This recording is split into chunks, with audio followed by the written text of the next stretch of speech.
Amigas, amigos, bienvenidos, bienvenidas a este encuentro de todas las tardes, algo extra y muy especial que queremos compartir con ustedes. Como sabrán muchos, posiblemente la mayoría, he relatado muchos goles argentinos. Todos los goles argentinos que le permitieron ser campeón del mundo, tuve la fortuna inmensa de vivirlos y relatarlos. Este también es un gol argentino. No es un gol de Diego, no es un gol con la magia de Messi, no es un gol de ellos, pero es un gol del trabajo.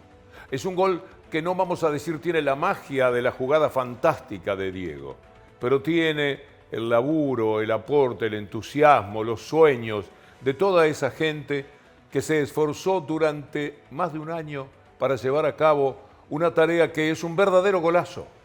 Esto es para todos los tiempos también, ¿eh? Esto es para el futuro. Es presente, pero sobre todo es futuro. Esa palabra que siempre cuesta trabajo enunciarla, porque parece una promesa que nunca se va a cumplir, ahora está. Ahora se hizo el gasoducto. El petróleo, si está en vaca muerta, en cualquier pozo del mundo, no vale nada. Hay que sacarlo, hay que llevarlo. Por eso el transporte es lo más importante y fue de lo primero que quisieron hacer en los lugares donde aparecía el petróleo.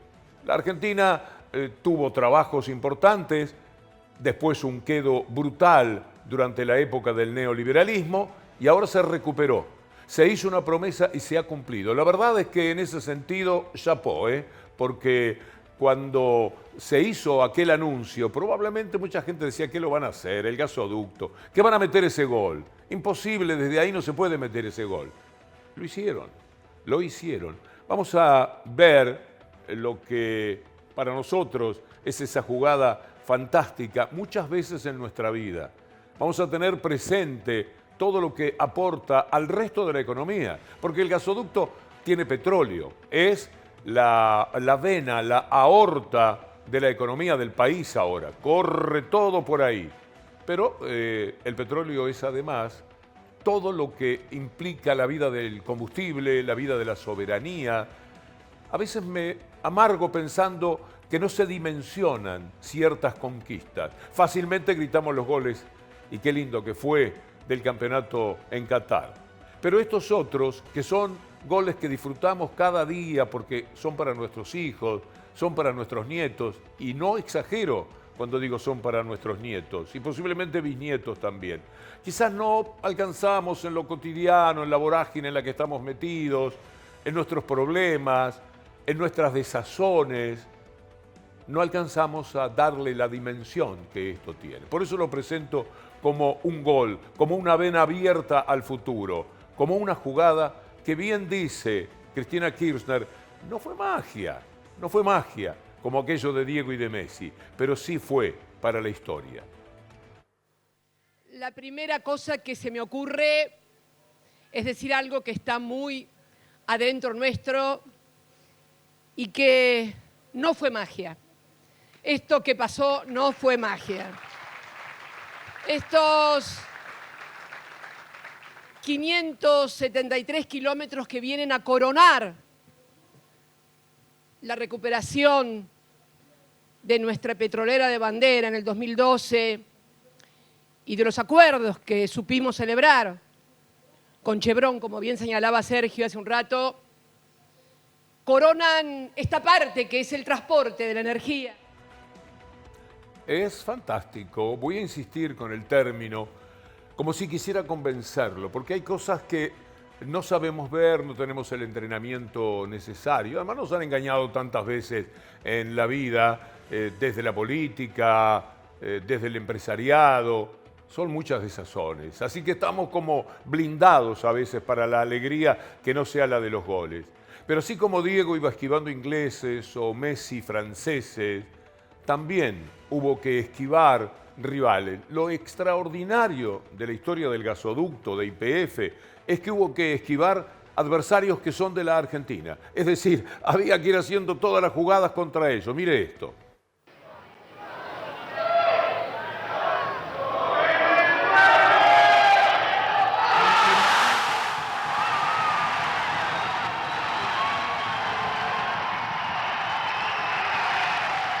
207 diputados votaron a favor de este proyecto que recupera para el Estado Nacional el 51% de las acciones de YPF que estaban en manos de la petrolera española Repsol. Discrepo, señora Kirchner. Me parece que un poco de magia fue también. Todo eso que estamos viendo.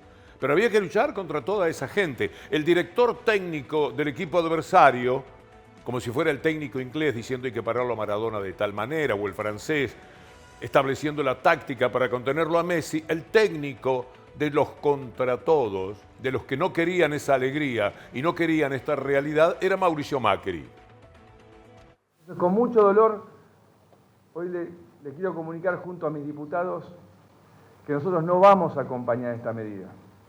Y le pedimos a todos los diputados y senadores de la Nación que tienen que votar un decreto de necesidad de urgencia inconstitucional para transformar en legal lo que se ha hecho hasta ahora.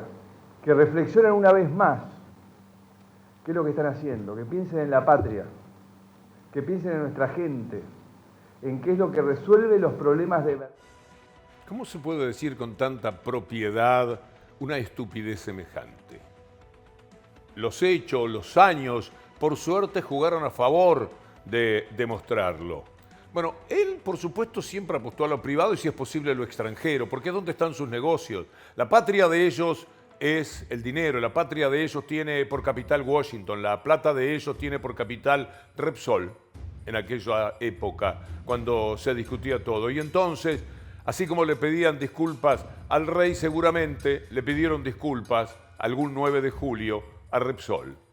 Y tratando de pensar y sentir lo que sentirían ellos en ese momento.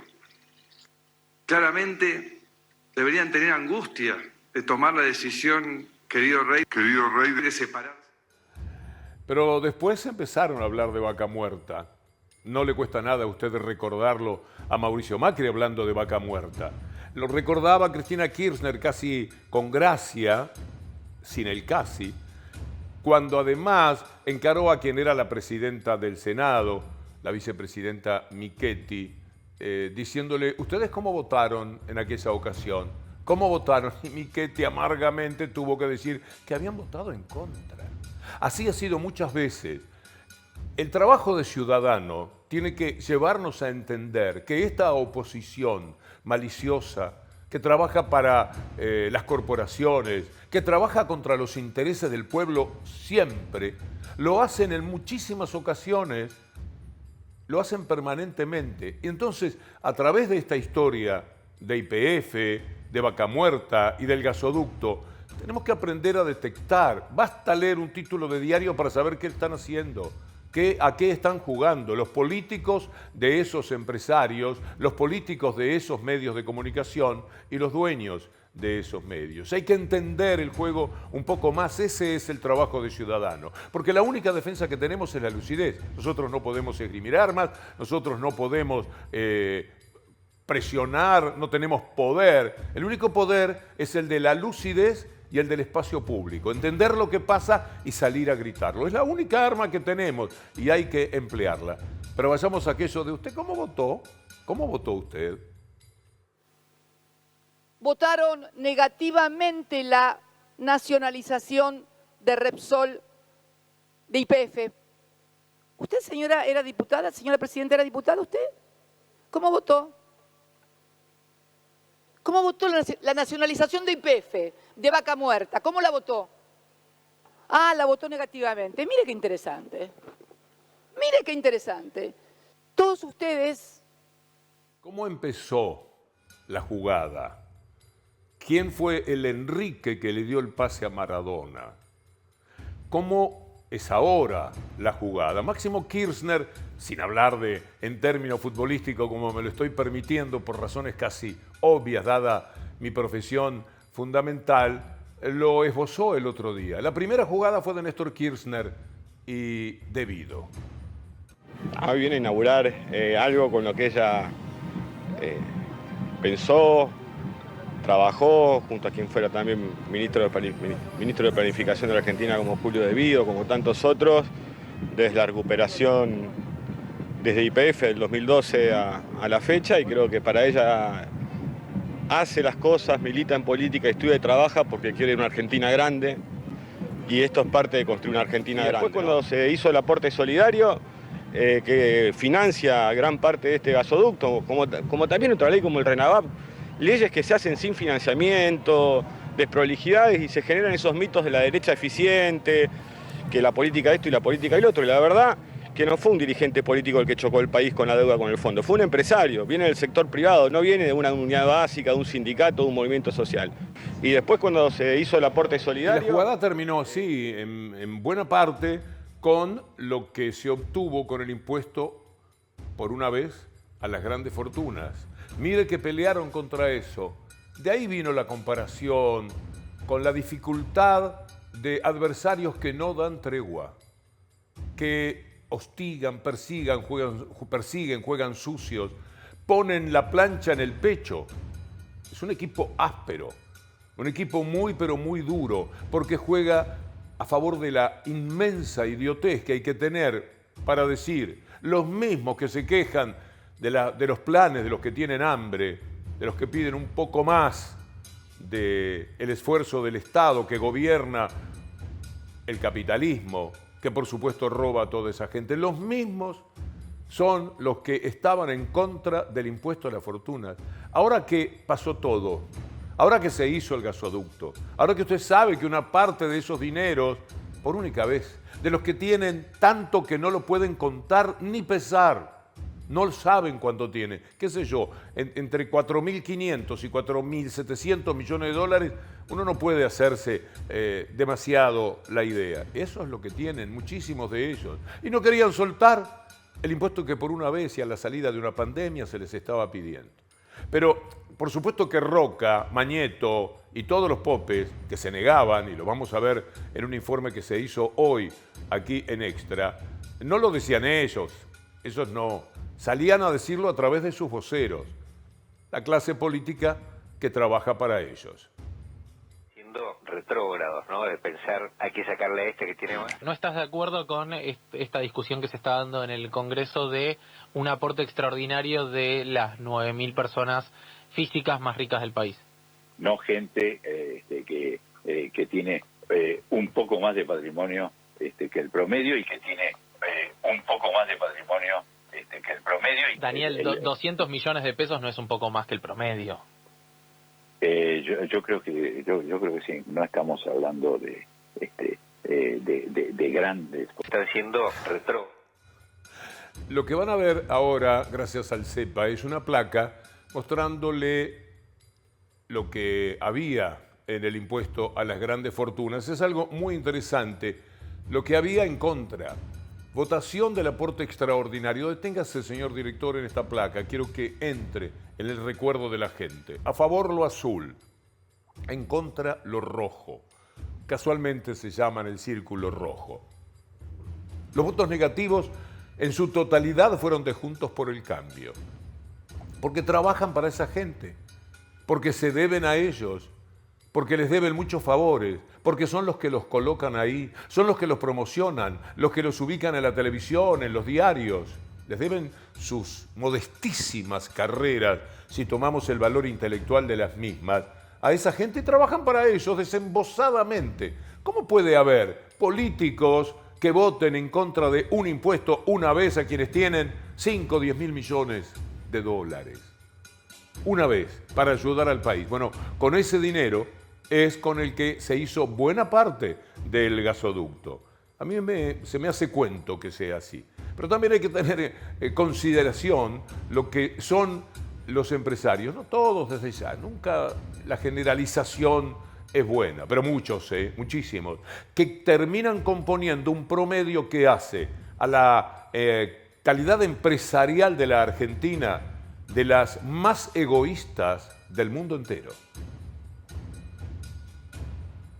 No está el tape. Bueno, me encanta que pasen estas cosas para que la gente inmediatamente vea que no es tan fácil. Hoy, en el programa En Medio de Todo, Lourdes Suazo y Martina Carbarz presentaron algunos de los nombres de los que no pagaron, no quieren el impuesto a las grandes fortunas. ¿Quiénes no pagaron? Primero que tenemos acá en la placa es Santiago Alteri. ¿Quién es? Es el director del grupo ODS, SACDE, que es, para que se entienda, el que antes se llamaba IEXA, te sonará. Macri. Macri. Héctor Horacio Mañeto. Esto es conocido, ¿no? Ah, mira, sí, acá lo tenemos. En Canal Extra aparece Héctor Mañeto. Director ejecutivo del Grupo Clarín, vicepresidente de la Asociación Empresaria Argentina, más conocida como AEA, ¿no? Bueno, Mañeto dijo, no me gusta el aporte solidario, no voy a colaborar. Y Julio Zaguier, dueño de La Nación, bueno, parece que los grandes dueños de los medios decidieron no poner su aporte.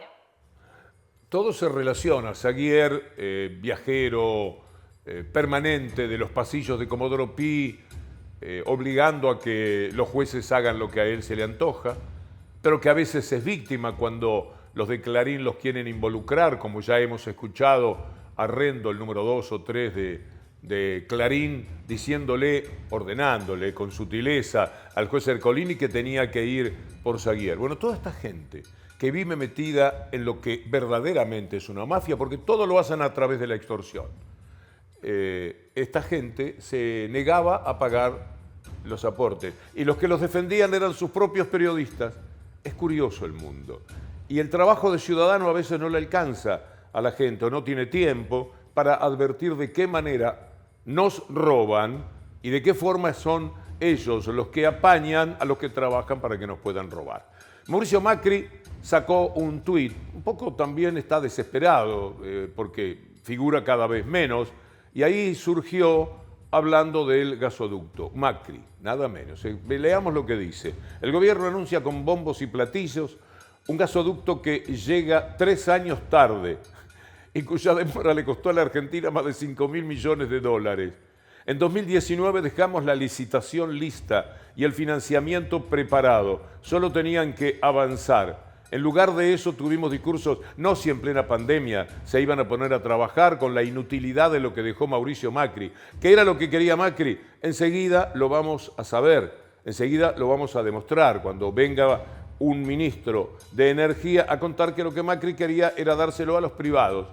Y por eso no le salían las licitaciones, porque no aparecían los privados que pusieran el dinero. Y finalmente el viejo y querido y noble Estado se encargó de hacerlo para toda la gente, para todos los que después serán poder de la izquierda o de la derecha, pero que tendrán hecho el mundo, resuelto el mundo en buena medida, en buena parte. La respuesta de Cristina Kirchner no se hizo esperar y le dijo lo que vamos a compartir con ustedes a continuación. A ver la respuesta de Cristina. Ahora se entiende por qué su mamá lo castigaba por mentir. ¿Cómo es esto de la mamá? ¿De verdad? ¿La mamá de Macri lo castigaba por mentir? ¿Era mentiroso desde chiquito? Vamos a leer. A propósito de los números sobre los que charlábamos ayer en la inauguración del gasoducto, en esta primera etapa, 11 millones de metros cúbicos al día a la red troncal del gas.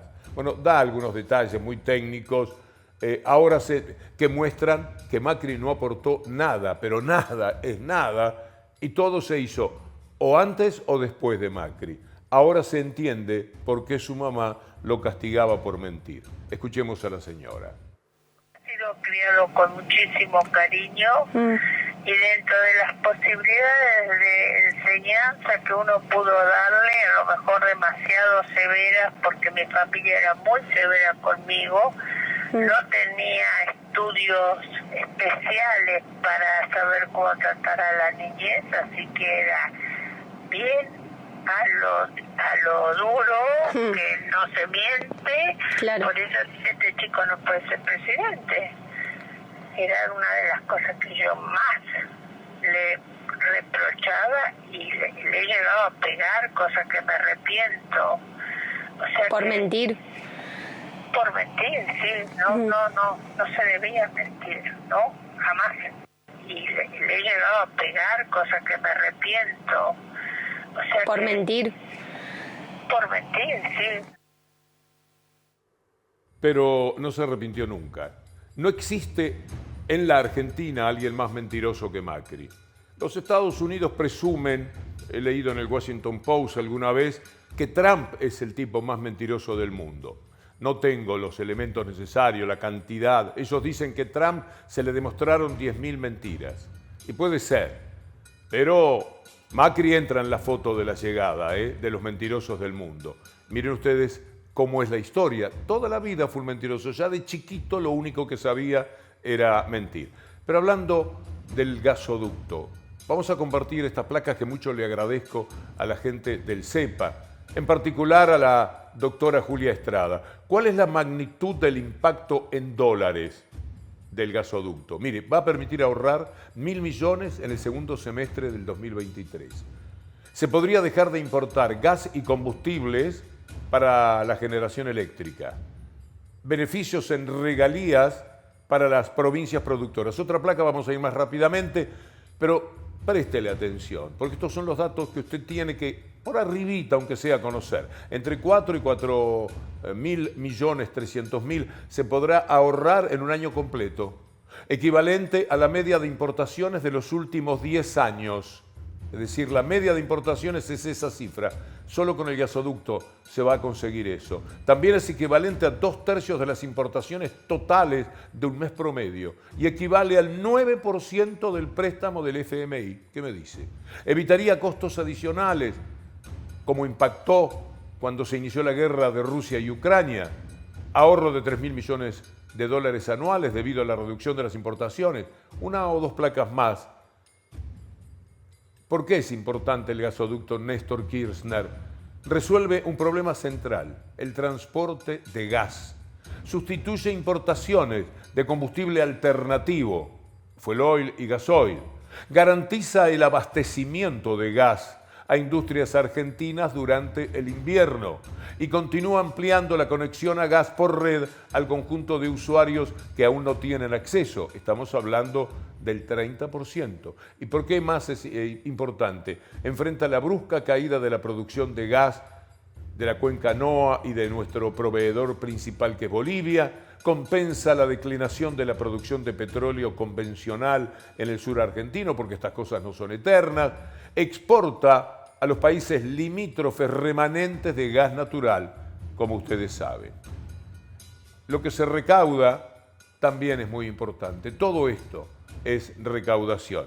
Ahora veamos otro jugador en contra, otro que sale con la plancha, otro que no puede festejar. Imagínense que haya un argentino en Qatar, Messi mete el tercer gol a los franceses. No sé si usted vio el festejo muy especial de un amigo, el más grande festejo de gol que se ha visto, en soledad, en solitario, pero de esa manera uno siente que tendría que gritarse el gol del gasoducto. Eso de vamos a Argentina, vamos nomás, vamos arriba, eso ya es un dicho más uruguayo, el vamos arriba.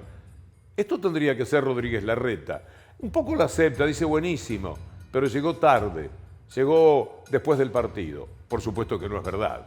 Vea el tuit de Rodríguez Larreta. La inauguración del gasoducto es una buena noticia, un beneficio para todos los argentinos que nos permitirá dejar de importar gas a altos costos. Pero lamentablemente la obra llega más tarde, fue más cara y ahora es utilizada partidariamente por el kirchnerismo.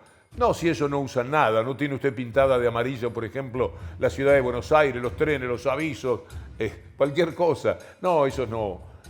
Qué cosa tan chanta, de verdad, porque hay que serlo, para animarse a decir eso.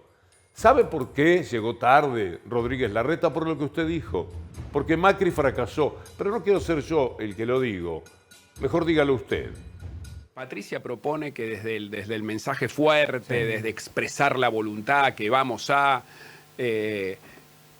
así no funcionó. Es la historia de la Argentina. Llevamos 100 años de antinomias, peleas, de que el que no piensa como yo es el enemigo, que hay que matarlo, de que el adversario político, todo lo que diga está mal, de que el gobierno nuevo tiene que empezar de cero. Bueno, ese modelo fracasó. Mirá cómo estamos hoy, siguiendo ese modelo. ¿Es el modelo Macri ese? Es lo que intentó Mauricio Macri. Patricia propone que... Bueno, Macri fracasó y después dice Bullrich propone algo igual a lo de Macri. Por lo tanto, va a fracasar también. Para poder atacar a Bullrich, lo atacó a Macri. Más ingrato no se puede ser. De verdad, no se consigue, porque este hombre hizo su carrera sirviéndole el café, haciéndole los mandados y los trabajos también a Macri. Hay que reconocer, él laburaba y Macri hacía facha, qué sé yo. Pero ellos lo dicen. Mire, hay un ministro, ex ministro de la Rúa, Abud, pero es un hombre que recorre canales en cuanto lo llaman por la cuestión energética, se la saben todas, de la época en que la energía sobraba porque no había actividad industrial. Usted sabe lo que pasó con la Argentina de los 90 y finales de los 90. Y bueno, van por los canales y siempre para criticar lo que se hace en tiempos en los que hay que darle energía a un 70% de la capacidad industrial que está trabajando. Ni más ni menos, de eso se trata. Pero lo interesante es que Abud va a contar por qué el fracaso de Macri en este tema del gasoducto. ¿Por qué? Él quería licitaciones, siempre para lo privado, y si es posible los amigos. Pero no aparecían. Escúchelo a Abud. El gasoducto que falta no tiene todavía financiación, y yo creo que lo que tendría que hacer es un esfuerzo para que sea una inversión privada, como estaba previsto todo el gasoducto a fines del gobierno de Macri. Nos cuenta eso, ¿no? Un poco qué fue lo que cambió ahí a Abud, porque justamente ese fue uno de los motivos por los cuales se retrasó 2 años. ¿Nos puede explicar esa diferencia que fue, más que nada lo que me dicen a mí, fue algo político? Ellos querían que fuera de ellos y eso llevó a que se retrasara 2 años más. ¿Cómo es eso?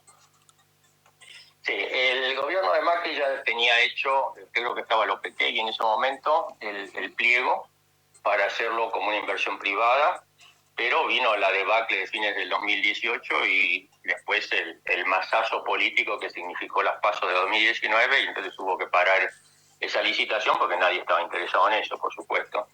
Pero cuando asume este gobierno, a fines del 19 y durante el 20, La primera vez que hablamos en estos días del gasoducto, mencionamos que cuando Alberto Fernández estaba junto a Kicillof, anunció el gasoducto. De verdad que esta es una tarea en la que él puso mucho y yo le creí, muchos que quizás no, pero era creíble. Se estaba jugando mucho en lo que estaba diciendo en aquel momento. Yo creo que es el hacedor de esta etapa. El anuncio lo hacía con la gente de la Cámpora, estaba también Axel Kicillof. Era un anuncio ciertamente pero muy importante. Bueno, ocurrió que al otro día, se lo mostrábamos, apareció una tapa infame, como siempre, de la mafia de Clarín, que en vez de tomar nota de la importancia, trascendencia que tenía para el país lo que se estaba anunciando, jugó con esta fotografía. Una foto en la cual lo muestran mire si esta puede ser la foto de uno de los anuncios más importantes para la historia de la Argentina, la que viene, la historia por escribirse.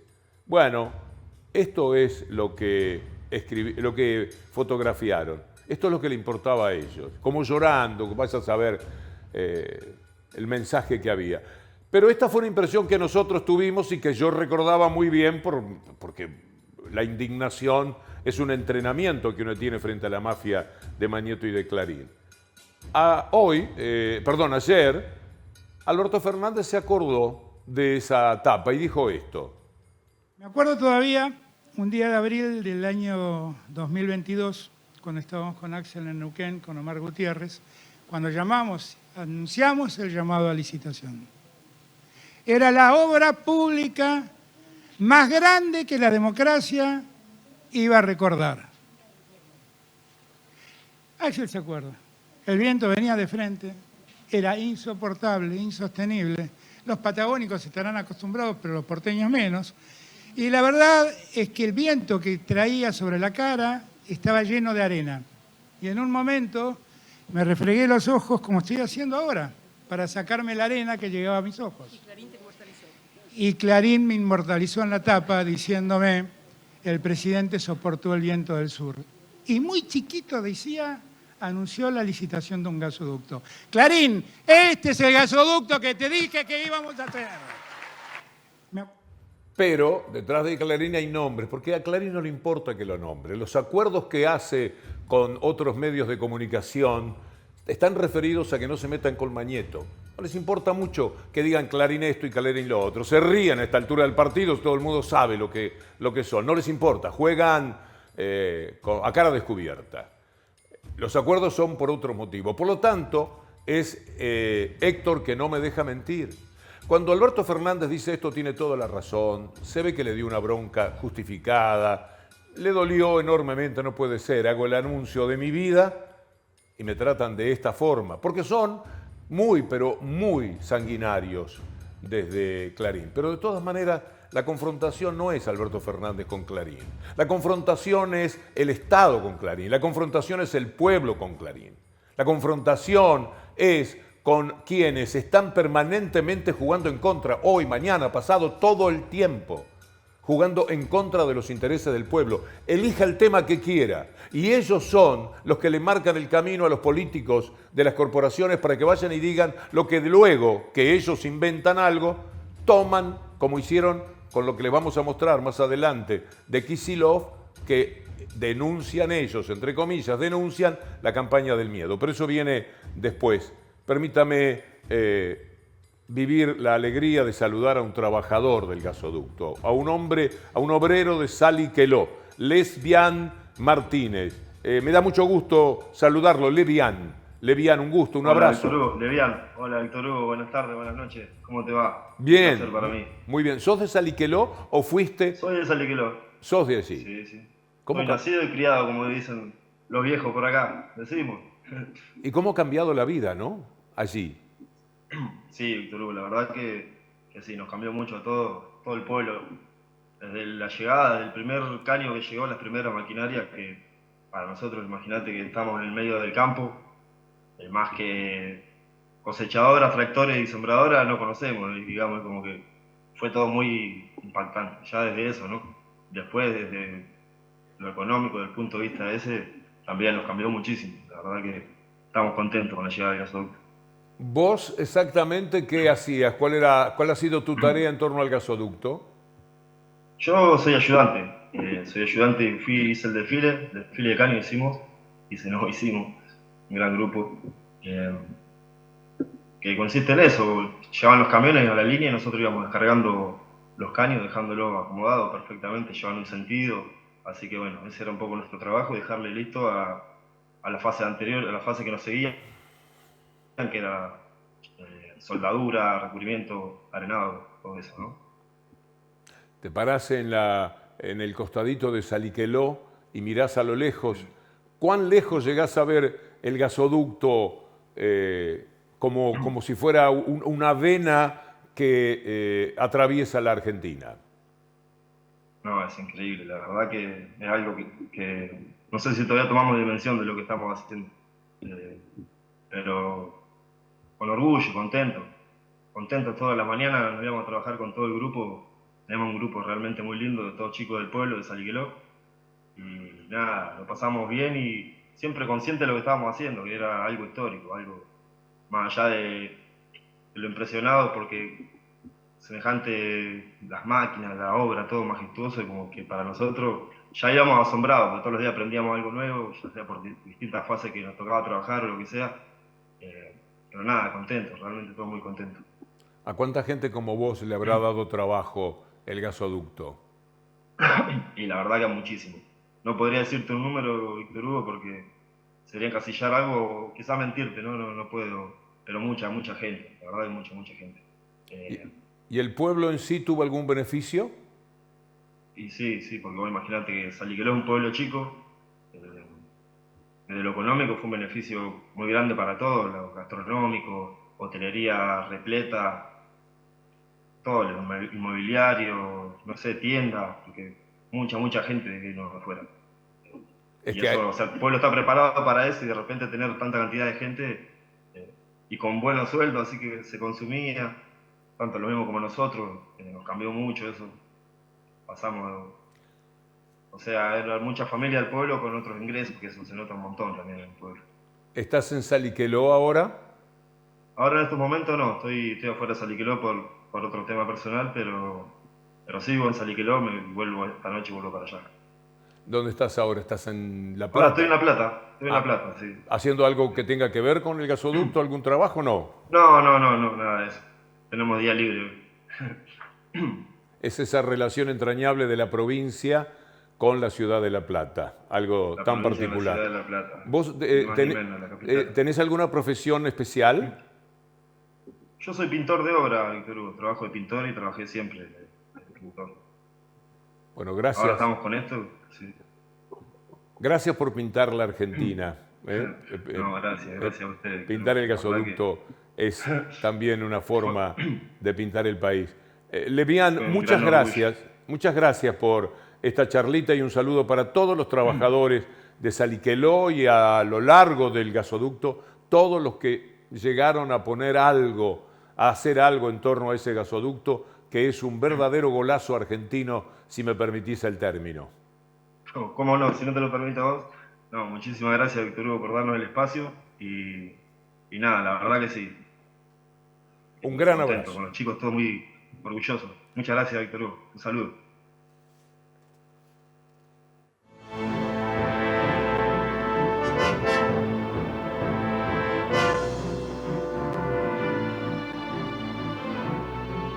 Contra lo que hay que jugar es contra el poder real.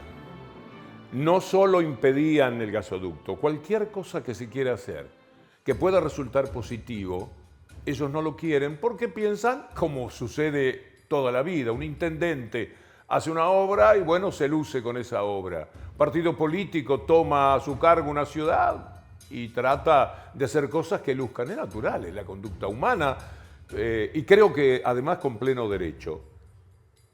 Pero el hecho de que lo pueda políticamente hacer la gente a la que ellos atacan, hostigan permanentemente, los vuelve locos. Mire lo que pasa con el Riachuelo. El otro día, una cuestión personal, yo he ido muchas veces al Riachuelo a verlo. Soy muy de Buenos Aires en cuanto a mis hábitos y yo me encontré con un Riachuelo muy distinto al que había visto la última vez, que fue hace unos 8 años. Aproximadamente. Ahí estoy con Martín Sabatella y con Antolín Magallanes, que es un notable luchador, y con los trabajadores de Acumar.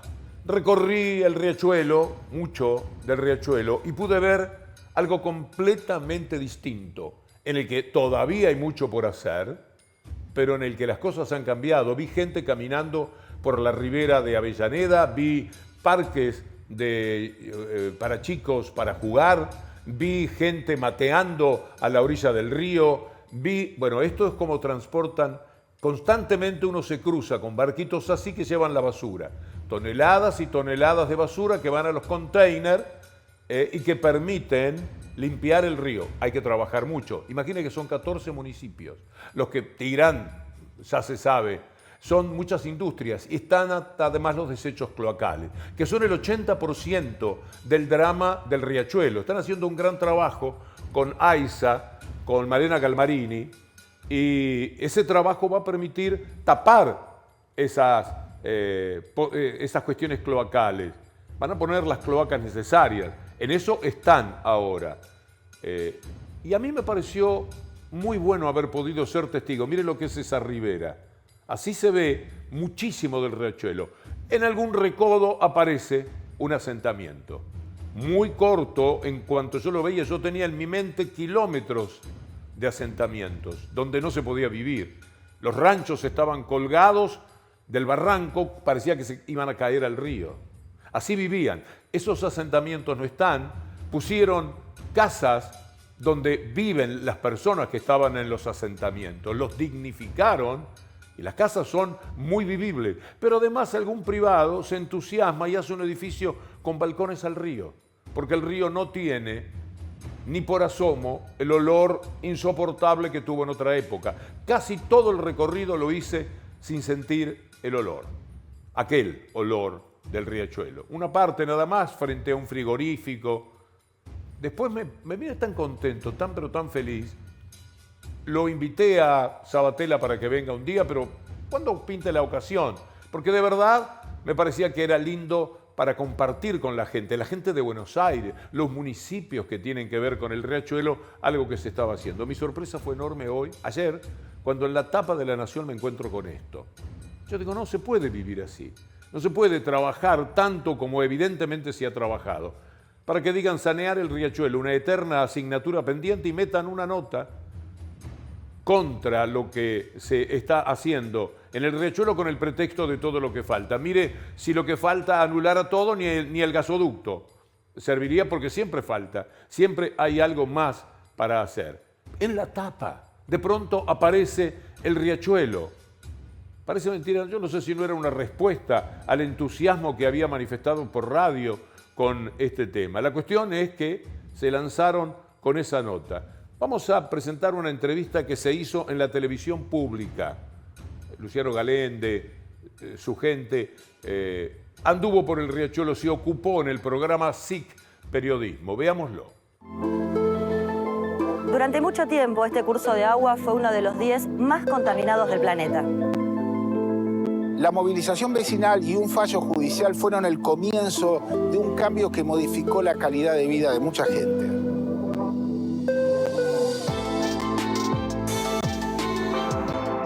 ¿Y vos notás diferencia desde cuando llegaste hace tantos años? Sí, el olor, por ejemplo, que tenía el riachuelo, a lo que es hoy. El olor, acá, por ejemplo, ya no es el mismo olor que se sentía antes. Ahora tenemos fauna, tenemos flora, se ven patitos, garza. Sí. En su momento hubo tortugas, o sea, no es lo mismo que antes. No es lo mismo que antes, pero es evidente. Yo digo, qué malicia, porque en vez de alentar, mire cómo va quedando el riachuelo, mire cómo va a vivir la gente de bien, porque por otra parte, una cosa que le preguntaba a Sabatella es, ¿y esto vendrá después cuando esté fantástico, como va a estar alguna vez? Sin duda, por cómo marchan los trabajos. ¿Vendrán otra vez los más ricos a hacerse grandes edificios? Y me decía, no, vamos a tratar de defender a la gente que toda la vida padeció el riachuelo. Que sean ellos, como ya está sucediendo con una parte, los que lo disfruten. Saludo a Luciano Galende y a Úrsula Barguet. Son estas iniciativas periodísticas las que permiten conocer verdades, por más que después haya que luchar contra esos títulos de tapa que estábamos mencionando. Hoy Martín Sabatella lo invité a conversar por radio y me dijo... No es real lo que se plantea en términos del antes y el después de la situación del río. Es cierto que se hace tanto esfuerzo y tanto recorrido, tanto para celebrar y tanto para festejar de lo hecho, que eso no niega lo que falta, no niega lo que está pendiente, no niega, por supuesto, los pasos que todavía hay que seguir dando, que son muchos, pero está bueno poder juntarse, poder balancear, poder decir, che, mirá qué bueno que llegamos hasta acá. Eso nos da fuerza para seguir por lo que falta. Y es cierto entonces cuando vos te encontrás con expresiones o con otras que quizás no dan cuenta de ese esfuerzo, bueno, entre otras cosas, quizás es desconocimiento, quizás es no saber de dónde venimos, quizás es no saber cómo estaba hace 15 años, cómo estaba hace 4, cómo estaba hace 3 y cómo estaba hace 1 también en términos de los pasos que se van dando. O hay una intención claramente de negar las cosas positivas que se hacen, o hay desconocimiento del recorrido, de los antecedentes, de dónde veníamos.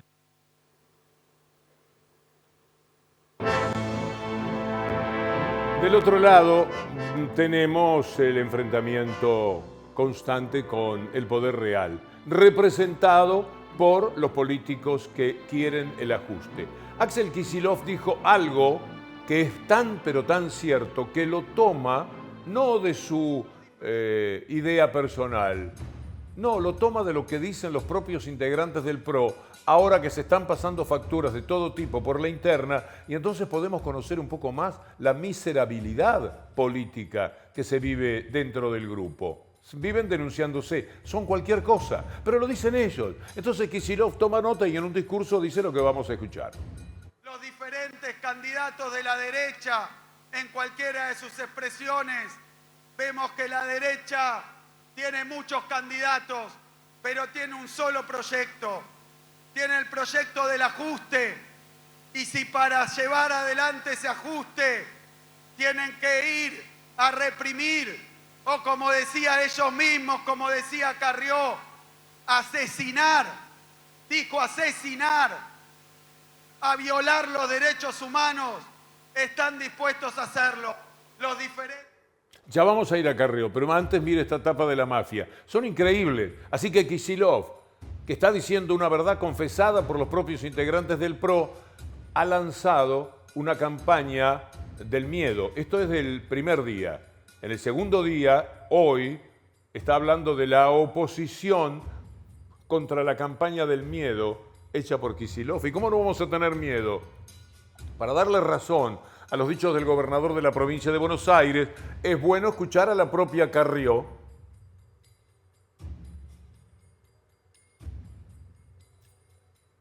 Ese espacio está liderado por Mauricio Macri.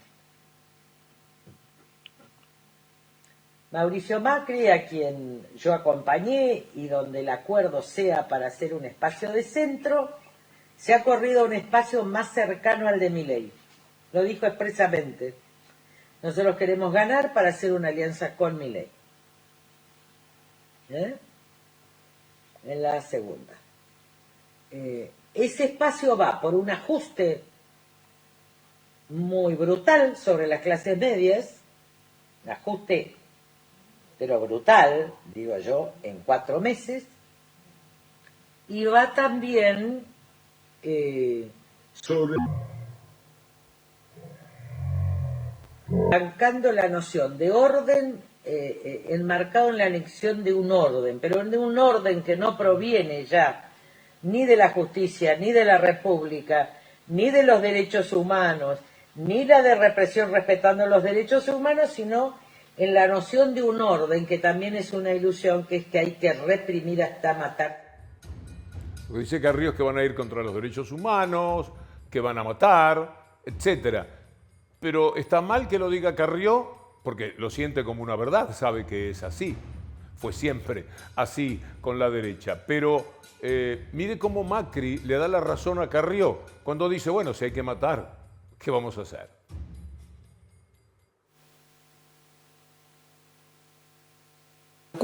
Una locura lo que ha pasado. Lo que yo le quiero decir es, en la Argentina, esto que usted plantea genera mucha gente en la calle, fuerza de seguridad y eventualmente muertos. ¿Se los bancan? ¿Se lo va a bancar? El liderazgo tiene que bancárselo, tiene que bancarse lo que venga, porque no podemos... ¿El liderazgo se tiene que bancar los muertos también si sucede? No, bueno, digamos, se han ido miles. Es insólito, es increíble, es inadmisible, es perverso, es una locura. Y está cometiéndola alguien que fue presidente de la República, nada menos. La pregunta estaba muy bien, si hacen todo eso que usted está diciendo, por supuesto que la gente va a salir a la calle. Le escucharon a Carrió diciendo que a los 4 meses iba a suceder. Es decir, asumirían y en marzo o abril del año que viene ya tendríamos a la gente muerta de hambre, teniendo que salir a protestar por el ajuste brutal que ellos harían impiadosamente para toda la población. Encima de lo que está sufriendo ya la población en medio de una brutal pobreza, de salarios que no alcanzan y de todo lo que usted conoce y de la inflación y todo. En medio de ese panorama, ellos reprimirían. Y si nosotros tenemos que pararlos de alguna manera. Nosotros somos el sistema. Los que van contra el sistema, los que protestan por hambre o por lo que sea, si hay que matarlos, bueno, se los matará. Esto es lo que dice Macri y esto es lo que aventura Carrió que va a suceder. Y Esper, mire cómo dice, hay que meter bala. Ojo. Bueno, acá dice Esper, qué livianita que es el árbol. Bueno, ¿es de un plástico duro o no? Un polímero, sí. Un polímero, claro. Del mismo que está hecho la pistola Taser. Bueno, vamos a ver primero vamos a ver... Qué gana de llenar de agujeros un delincuente, la verdad. Igual eso no agujerea. Apunta te para doy la otro 9 lado. y tirá. Bueno, eso te Es como una obsesión, meter bala, acabar absolutamente con todo. Decía Carrió, van a ir contra los derechos humanos, van a ir con un ajuste brutal y van a matar, van a asesinar gente, usó esa palabra. Van a estar cometiendo delitos de lesa humanidad, de los que no prescribirían nunca. Eso dice Carrió, que me parece que, guste o no, es alguien dentro del PRO. Pero mire a Arieto, Florencia, ¿no? Arieto diciendo qué es lo que ya han hecho cuando estuvieron en el gobierno. Doblaban a 180, una locura, porque los asesinatos que anuncia Carrió ya se cometieron.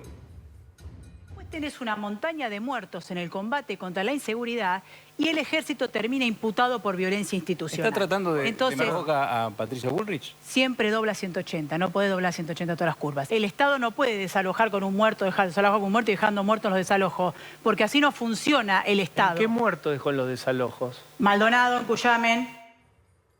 Bueno, la nómina se podría presentar dolorosamente para el país, pero quiero ganar tiempo porque estamos en 8 menos 5 y ya viene Tomás Méndez. Bullrich y su spot también hablan de lo mismo, de orden, de pegarnos. A ver.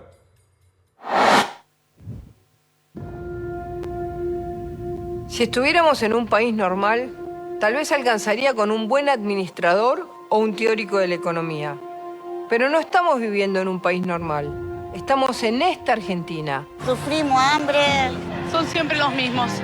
No arrancan las clases. Acá nada es como debería ser y va a hacer falta mucha fuerza para recuperar el orden que perdimos.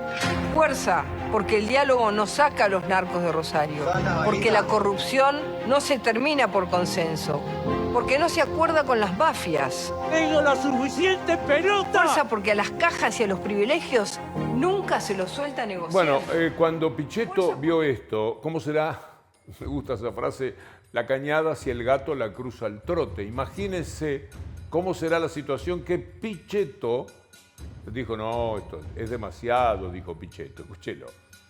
Digamos, hay un cierto mensaje que no me convence, no me gusta. Yo creo que la Argentina necesita un camino de diálogo y de paz social, de equilibrio, que hay que construir acuerdos, que va a haber que vencer resistencias, que para eso, digamos, creo en el proceso democrático y creo que este es el espíritu con el cual me ha convocado Horacio y Diego Santilli a trabajar. Me gustó la pregunta de... ¿Qué clase de cemento utilizarán? Porque ahora lo va a ver Pichetto contra Bullrich, ahora va a ver a Pichetto contra Pichetto. ¿Cómo era aquello de dinamitar en vez de dialogar, Pichetto? Imagen aberrante de un país que no tenemos que querer ninguno de los que estamos acá. En una villa de acá, la 1114, había dos colas. Una que manejaba el narcotráfico paraguayo, para no ponerle calificación de nacionalidades porque después se enojan conmigo, una nacionalidad determinada que tiene vinculaciones con la marihuana hacia la cola de la venta de marihuana. Y otros muchachos también de afuera del país que han venido a este país tan generoso, vendían cocaína, dos colas. Todo esto fue tomado por un dron, y después entró la gendarmería. La verdad, habría que dinamitar todo, que todo vuele por el aire. Bueno, y el diálogo entonces no funciona. Eso que le pedía a Bullrich, Pichetto. De esta manera, amigos, nos estamos despidiendo. Viene, como les decía, Tomás Méndez en la continuidad de Extra. Me dará muchísimo gusto acompañarlos en el programa de mañana, si Dios quiere. Hasta entonces.